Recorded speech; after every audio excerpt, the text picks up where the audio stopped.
So hi everyone, I'm Antonio Martini. I'm associate professor at the University of Oslo. You know probably Jan Bosch. We work together in this project, both number 2 and number 42. One is about technical debt, the other one is about process debt. First of all, I would like to report something that I think is quite nice, and it's good to also share with everyone. This year, Software Center was actually showed a little bit of international impact on technical debt management. I had the pleasure to organize the International Conference on Technical Debt, which should have been in Madrid, but it was actually virtual. And actually, Software Center was also present there. Sorry. We had an industrial panel where you can see Robert Lagerstad from Bosch, Jan Bosch, and other people that participated in the industrial workshop. And also, Jan gave a great keynote about technical debt in the age of ops. So I think Software Center has a very nice impact internationally. So I wanted to share this with everyone. Let's go now to the actual results from the last sprint. I will start with the technical debt management assessment study, which we have done. We started last sprint or 2 sprints ago.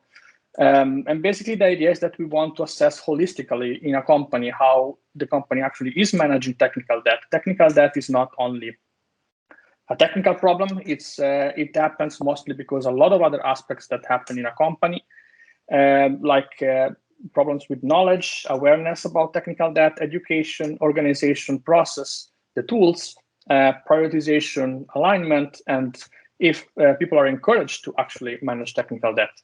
So these are the aspects that we checked. This comes from a long study that we did on technical debt management from almost 10 years now. So we gather all these, scattered results that we did. We found during our Software Center project. We put them together. We created this tool, the holistic tool to help companies understanding where they are and where are the gaps. We prepared this survey. We basically adapted the survey to the companies where we were working with. We ran the separate survey both on managers and for technical roles. This was very interesting because we could see if there was some misalignment. And these things, then we did the analysis. We reported it plenary first with some selected people, then to the whole organization. And then we assess also the input, the usefulness and the input for the next steps. Then this something new that we did this sprint was to actually do more deep dive workshops on specific topics that were highlighted as problematic or gaps that want to be better discussed. What we're planning to do in the next sprint, which I think is going to be like the last step of this study, is to try to benchmark continue benchmarking basically across companies participating to see where they differ, to see how that can help companies, for example. And we also would like to disseminate the results, both in the Software Center and also in the community. So we are writing up a paper. We will do a cross-company workshop on this, maybe a brown bag, something like this. So next week, next sprint will be mostly about reporting and benchmarking. So what is new from last sprint? New companies participated. So we have now 3 companies that have participated. We actually did these qualitative deep dives to understand the causes of the biggest gaps that we found, which were company specific. We formulated together with the companies strategy to how to continue technical debt management based on the feedback. And we also got some feedback on the assessment process. Did this work? Was it useful for the companies participating? That's what we wanted to know. So all in all, basically, we did this questionnaire that was 10 to 15 minutes long. We actually got 232 participants in total, which is quite a lot of people from 3 organizations. So these organizations were really committed in trying to understand technical debt management in the whole organization. And I think this was, like we will see, it was quite useful. We got 52 management roles participating and 180 technical roles. So I would say we got quite a lot of interesting results here. What did we find? Well, we basically, I'm not going to show the whole results because there are a lot of results, especially very company specific, that I cannot share. But we try to understand what was the good parts, the meh parts, and the parts that needed improvement. This is an example of something that we showed as a result. You can see that you can have, so this is not actual data. I'm just showing something that is not real, just for you to understand what we did. You can have the maturity of the technical roles about different aspects that we discussed in before, like knowledge, awareness, process, and so on. Also, we did the same for the maturity for the management, because of course we did 2 surveys. So we wanted to compare in which areas one was more mature and the other one was more mature. And then we did an alignment, misalignment actually analysis. So the higher here you see, the more misaligned that is. So actually this would be red. But anyway, we try to understand where the 2 roles were actually misaligned. And I can share some very interesting results later to show how this was actually useful for the company. We also asked the participants which area they would like to improve the most. So we actually know also which are the most important ones that the participants want to. Last thing, what we did, we tried to put these things on a maturity scale, maturity ladder, and try to understand where companies were good and where they should improve to basically try to become more mature. This is, again, it's not a real one, but just to share that, first of all, one is to be aware of technical debt. Then one is to have knowledge about how to manage technical debt. And you have to have a culture and mindset in place. Otherwise, nothing happens. Then I think organization and processes are those things that you need to make things stick. You need to have in the organization built on top of the knowledge and the culture and mindset. And lastly, but not the least, is tools to enforce everything. Of course, this doesn't mean that one needs to take tools last, but it's an iterative process, right? Again, but the thing is that tools don't just work if you don't have the other steps in place. That was pretty clear. So I'm going to share some feedback that we got from the 3 companies without specifying who they are because it's confidential. And for example, company A, we can see that we asked if they agree with the assessment, and it was like they quite agreed with us. They also agreed that the next deep dive workshops, so the next steps that we want to do, were actually the good one. They also said that the reporting was actually useful. You can see that this is very much on the right side of the strongly agree. On the other hand, the results were actually not that unexpected. And this was actually interesting because it's similar, like we will see for all the other companies. Despite this was probably not so unexpected by the companies, it was very useful for them to actually start a discussion on this. And also we asked, both managers and technical people which of these the results were the most useful. And we can see that, for example, for this company, we can see that tools, prioritization, and encouragement and process were the ones that people took the most insights from. We also asked which one they were the most unexpected. But as you can see, although there are some differences, I think that different people had different insights. This is very interesting because I think different people have different ways of managing technical debt. And some people know, for example, how to do it on organizational level, but maybe not on the technical level, and so on and so forth. So I think this shows that an alignment on how to manage technical debt is actually very important. So this was one of the company. The second company, we had a bit less participants, and the results were also a little bit less. Let's say they agreed a bit less with the results, but they were also more unexpected. So maybe that is also related. Still, they were useful, but it was interesting to see how different companies basically received this in a different way. In general, they always agree. that this was, they mostly agree, sorry, that about the assessment. We can also see that also in this case, the most useful insights were about tools, prioritization, knowledge and organization, and the most unexpected were about awareness, encouragement, and knowledge. I will explain this a little bit why this happened. The last company, this is the one that actually participated with the most people. We can see that also in this case, we had very good agreement, both with our assessment, the next step proposed, and the usefulness of our results. But the unexpected, people were more expecting these results. The most useful, you can see that, again, they spread out quite a lot. But again, tools, prioritization, and awareness were the ones that were an organization in this case too. And also the most unexpected, again, were about tools, knowledge, and so on. So we have all these good results, and based on this, we basically built the next steps. So what are the key points? I think overall, although we had one of the companies that were a bit less agreeing, but the agreement with the assessment that we did was quite high. Also, the agreement with the next steps that we were suggested based on what the participants' answer were also quite agreed upon, and also the usefulness was probably the highest thing. On the other hand, the results were not that unexpected in general.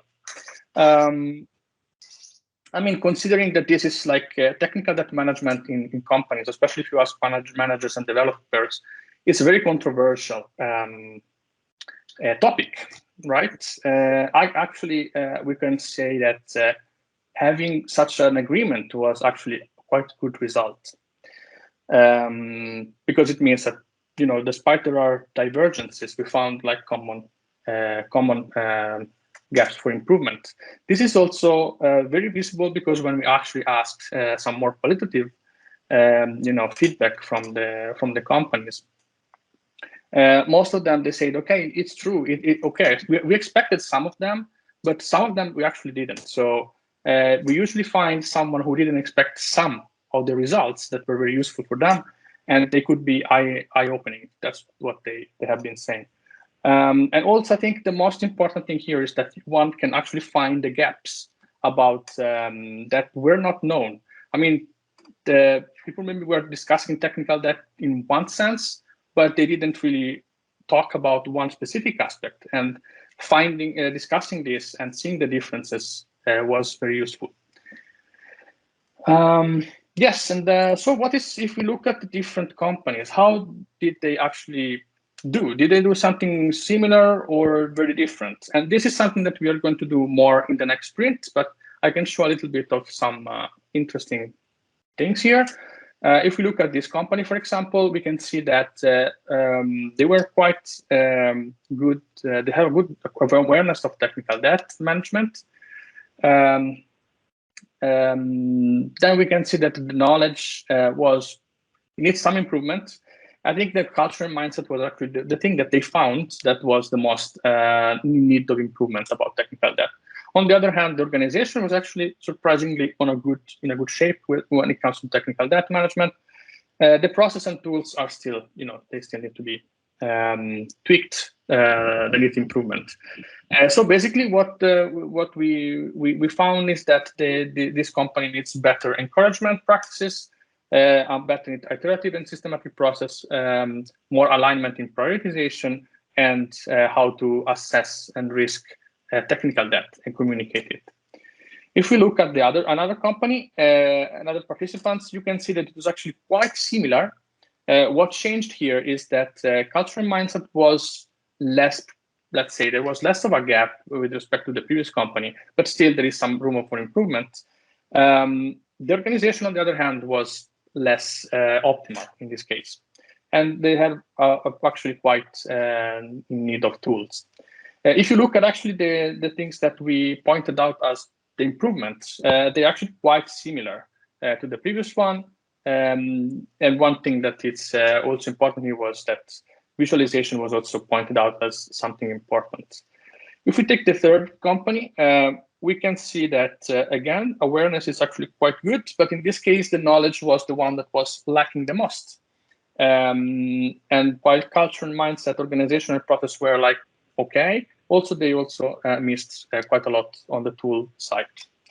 Sorry, and if you look at the suggested, the strategy for improvement, again, it's something similar, risk of assessment for technical debt, iterative and systematic process, encouragement. Here we also found that education and guideline and technical responsible for technical management was actually something that was really important in these companies.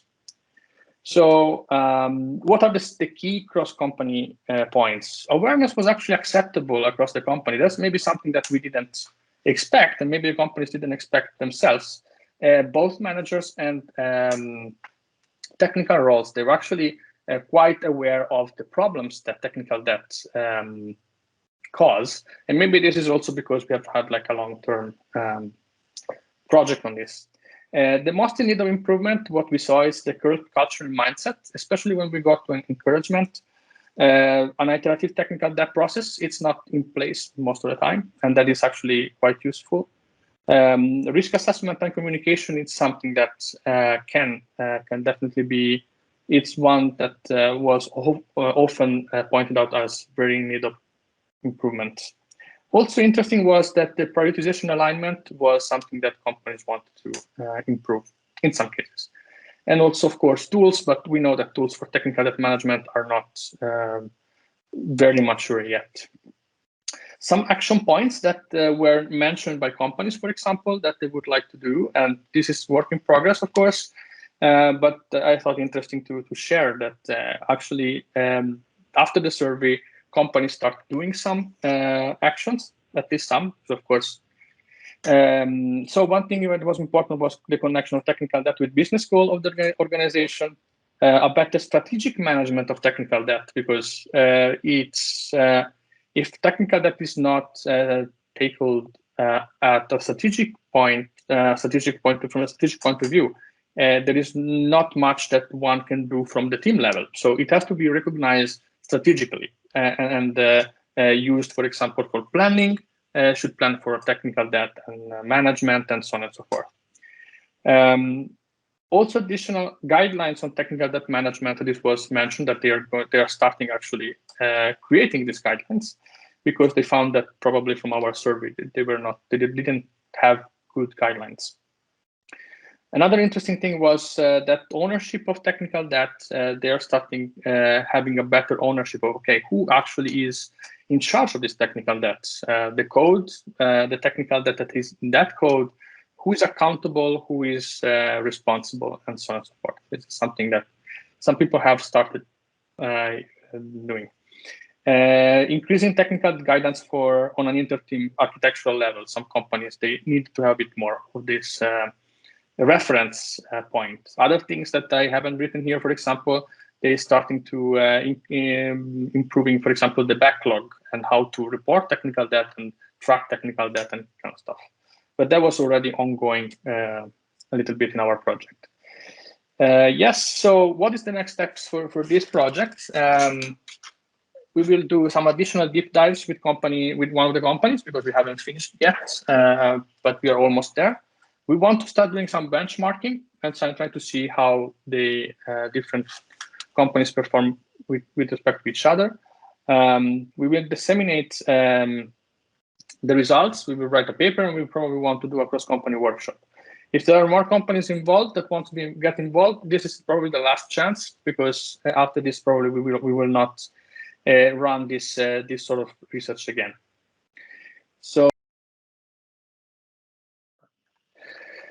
Okay, I will just move on to the next topic, and this is actually, I would like to report some results on an associated project that was also about technical debt, in which we are actually working at the University of Oslo, and some companies from the software center were actually involved as well, but not only. If you're interested, there is like one publication now about identifying architectural technical debt in microservices. Which is, as someone mentioned also this morning about, having more microservices or architecture like based on similar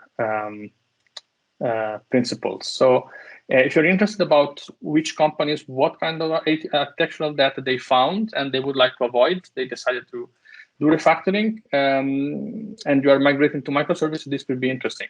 We actually reported this. We have like several companies here in which with different background. We found a lot of technical debt that people have, but some of them are more common than the other ones. One of which is this coupling across the microservices. And now the problem is that even if you think you're decoupling your system with microservices, it is always a good way of building a monolith of microservices. So we basically, some of these issues were actually very interesting to discuss because microservices are not like the silver bullet if you don't do it like the correct way. We also disseminate the results that the ones in that paper with a few companies that are migrating to microservices, and they found it quite useful because they could see what issues they had before, but also they could say, okay, we're actually going to have this issue soon, so we probably need to take care of this. So this was actually quite interesting. We did a seminar with the specific companies. We went to the company and we presented our results, possible technical debt that you could have, and we discussed what they were doing at the moment, if there were solutions or not. And so it was quite enlightening. We discovered that some of these companies were using our paper, the one that I showed before, as internal guidelines on what to do next about microservices. That was quite interesting. The other thing that we are doing is trying to understand, okay, how do we actually prioritize? Different companies have actually different reasons for different issues when migrating to microservices. You can see 3 companies here. Some of them, they have problems with shared libraries, but some other companies, that's less important, let's say, or they have less problems. While you can see that, for example, microservice coupling is something that is less happening for one company, but it was more present in another one. So I think this shows that different companies actually have different situations. There is no one way to actually do this migration, and doing this sort of assessment of what technical data actually is there and what you are expecting, it's actually quite useful. Like the idea is that we will organize a brown bag, a workshop on this to show some results. And if there are companies in the software center that are migrating to microservices and are interested and want to collaborate, this one is a project that is going to finish probably next sprint. So if you would like to participate, get in touch. Let's go to the process step now. Unless there are any questions about this, but this was just more or less to share some results from that point of view. In any case, you will write in the chat if you have any questions about microservices. What about the process that workshop projects? We are running a cross-company series of workshops, which will continue in Sprint 21. Stay tuned. We had some organizational issues for which these cross-company workshops we didn't expect some challenges in finding actually the right time to do this. So we have one very good cross-company workshop, but we need to do more. So I will present more results next reporting workshop on this. Last thing that I would like to share is the fact that this morning we discussed about sustainable software development process, and there is new opportunity about working with an associate project, especially for artificial intelligence. So basically the idea is how can we build AI systems that are maintainable and evolvable.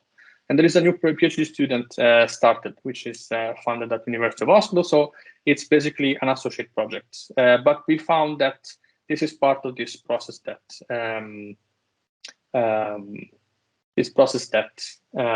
project.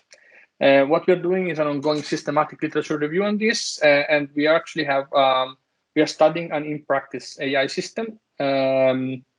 And the idea is that for the next sprint, we would like to build a catalog of cutting-edge practices and techniques to make AI software development more sustainable. So we are trying to understand both from practice and from from the literature what are these practices, what are the challenges and practices that are available. There are quite a lot of interesting material, not only on papers, but for example, published by Google on this and other very interesting organizations. There are many aspects related to sustainable AI, training, coding, deployment, team governance. So at the moment, we are looking a little bit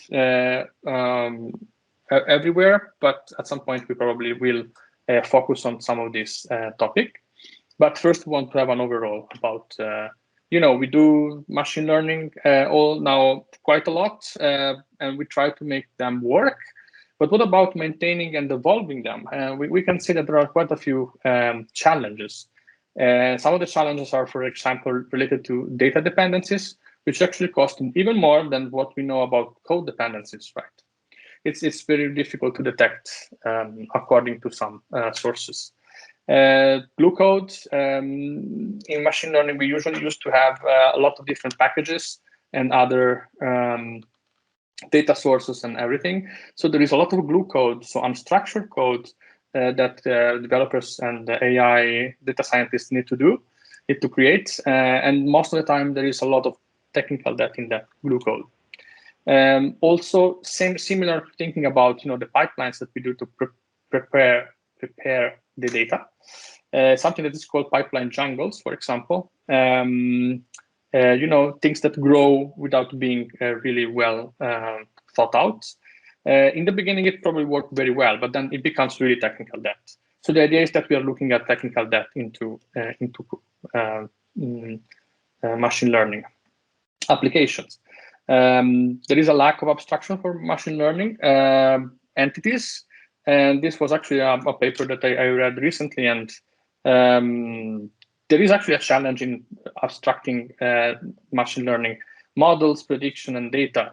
I think there is a lot of work on this topic as well. The relational database, for example, is that working well also for machine learning applications, and there were some challenges here, so it's an open question. Also, the rate of changing AI systems is not consistent. Some AI systems, they change a lot, other ones they don't. So one is to have specific practices for different ones. Another things that we found so far is that there are a lot of problems with configuration when it comes to AI. And there are a lot of other anti-patterns. So we will be able to say more on this next sprint as well. Yes, so I think this ends my presentation. If you have some questions now, I'm on this one or previous results, or please go ahead.